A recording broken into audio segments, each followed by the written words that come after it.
Hello, beautiful women. Here we are again on Monday as we continue to look at this cultivating your heart and what it looks like and what it means. And I want to speak a bit more about hearing his voice tonight. If you've never watched before, my name is Tanya. And if you haven't subscribed, please go and subscribe and press that little notification button that you will receive that when I post a new video. And tonight I want to continue just to share with you a bit more about hearing God's voice. And it is so exciting. My life has been this. And you can hear God's voice in different ways. This is just a small part again of what I felt to share with you tonight. So, in our gardens, we have water. There is the rain that He makes it rain that we don't have control over. But I want to talk about the river that we do, the water we do have control over. Yes, the river, streams or rivers, wells and springs that we actually can steer towards the places in our garden that we want to irrigate. Maybe we need to dig a well and dig quite deep to find that water that is there underground. And in bigger gardens, there's often this thing of steering the streams in the direction of where we want them to go. Or you have a water system in place so that your garden can be irrigated properly. But I want to say this, that yes, there can be blockages. There can be things that keeps the water from flowing. And we are the ones that need to clear that out and make sure that that water can flow. Because as I said, He is speaking all the time. And then we need to lean in. He wants us to lean in, come closer. And God doesn't often speak loud. Mostly He speaks quite softly. And He wants us to lean in to hear Him in this space, in this hearing Him. Sometimes we need to press in. Like I shared before, God will speak to me and sometimes He will want me to go and find out even more.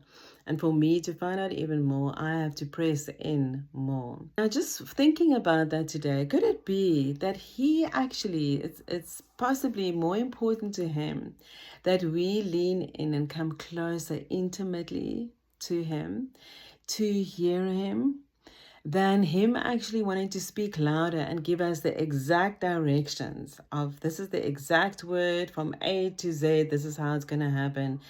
I've never heard God like that. I think maybe once. And so it doesn't happen often. Mostly that I've experienced is He speaks in a whisper, very quietly. And I just think maybe it's because He wants us to lean in. And it can be, it's so good for us. We are the ones who grow in that. And in doing it like this, in really directing that water, making sure there's no blockages, doing whatever we can to hear His voice, to lean in and to sometimes press in. And eventually, as that water has been irrigating our garden and causing the flowers to start blooming, the grass to get greener, there's more green, and then the fruit to bear fruit. We know that water is so good for our gardens, right? So it is actually for ourselves that we're doing this. How amazing that we get to experience the beauty of this abundance in our gardens. As we come away, as we draw closer, and we just come away to be still with the Lord in this place, we often confronted with our own hearts. And then there can be a little bit of a struggle, but we can trust Him. We can trust God in this space. And the way to trusting God, again, is that vulnerability and that courage that I've spoken about before. It's not really learning to hear His voice. It's more about leaning in, how to lean in. It's not about how to learn to hear His voice. It's about leaning in because He's in me and I'm in Him. And Holy Spirit is the one who leads us. And I'm going to come and get to that now. Proverbs 3 verse 5 to 6. that we know so well, says to trust in the Lord with all of your heart and to not lean on your own understanding, but in all things to trust in Him. And I love how the Passion Translation says this. It says, trust in the Lord completely. Do not rely on your own opinions. With all of your heart, rely on Him to guide you, and He will lead you in every decision you make. And verse 6, it says, become intimate with Him, whatever you do, and He will lead you wherever you go. And is it not His leading that we long for? He is leading us. Psalm 14, verse 3 to 8, He says, let me hear in the morning of your steadfast love, for in you I trust. Make me know the way I should go. For you I lift up my soul. And I love that He says here, make me know the way. And this is where I want to come to now. This is where knowing Holy Spirit, who is the third person of the triune, having a relationship with the Holy Spirit is vital in these times that we live in. Jesus Himself spoke about the Holy Spirit, John 14, 15, and 16. He talks about the Holy Spirit, and I think about 3 times He mentions the Holy Spirit leading us. And I love where Jesus spoke so often about, when you're thirsty, come to me and drink from me. And from us will burst forth this incredible fountain of living waters. And that's the Holy Spirit. That's who He is. Open your mouth and drink. Drink, Holy Spirit. Drink the water of His Spirit. And imagine that is the water that Jesus is talking about. And you're drinking that water, and then it will burst forth from you and I, burst forth this fountain of life. So in John 16, God says that when the Spirit comes, the Spirit of truth comes, He will lead you. He will lead you when the Spirit of truth comes. And so we can trust Holy Spirit because He will guide us in truth. He will guide us, you and I, in all truth. The word for this word guide here, the Greek word, hadegos, means it is like a tour guide. When you go to a new place and you've never been there before, it's so good to have that tour guide or that person that knows that area well, because they can actually show you the site, but they can show you what is interesting, the interesting parts of the site, maybe take you to places where you never would have thought of going if you went on your own. Maybe they will show you the places you shouldn't go, to avoid and not to go there. And it means that Holy Spirit has already been in our future. This tour guide has been there many times. He understands this territory. He understands this place so well. He knows the shortcuts. He knows the long route. He knows everything about this place.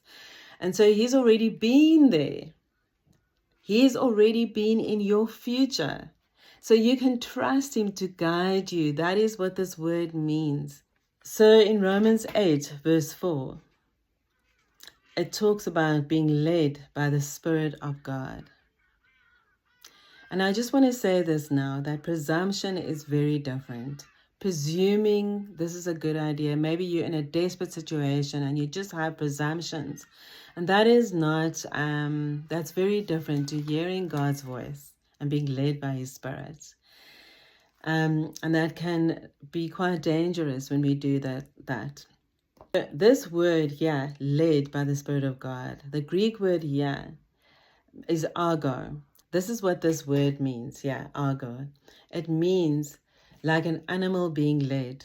And when you have an animal, like they would lead an animal with a rope, there's a tugging and a pulling that person does. But the person is in front and the animal is following. And that is us with the Holy Spirit. And He is the one that's gently tugging on our hearts, our spirit, pulling and saying, come this way, come this way. But the thing is, in our minds, in our will, we have already made up our mind. And this is where there's a struggle often, because we don't want to do this, because we have made up our mind. But Holy Spirit is gently tugging and saying, no, come this way, because He's already been in our future. And this is where I think it can really be good for us to understand this, that this is the way He operates. That when you read the Word, in that doing that, and the Holy Spirit is leading you to truth, so often we can hear God's voice in that, feel that tugging, that pulling. And it's Him speaking to us and saying, this is the way. And so that in that way, He's giving direction. And sometimes what happens with me, suddenly something just opens up and I have clarity. Or I'm put on some worship music because I'm leaning in and I want to come aside and be still. And as I said, it's in these times where we can be confronted with our hearts. And this is where we should not lean on our own understanding, but to trust in the Lord. And this is what I wanted to share with you tonight. This thing of trusting in the Lord and not leaning on our own understanding, especially this time of the year that we're in once again. And as I said, the road to trusting Him, the way there is vulnerability, and just to be vulnerable in this space. And maybe you're feeling a bit discouraged tonight and you're just not sure about things. You already feel like you have no vision for this year, no plan. I just want to say it's okay. Maybe just take this that I spoke about tonight and allow Holy Spirit to lead you. Maybe there is something that you need to give up or surrender to God, because this is the way you wanted it to be. This is what you wanted to happen, or the direction you wanted to take. And God has been saying gently to you, saying something to you. And just lean into Him. Draw closer to Him in this time. Don't get so hung up on having the plan. It will come to you. It will unfold as you go forward.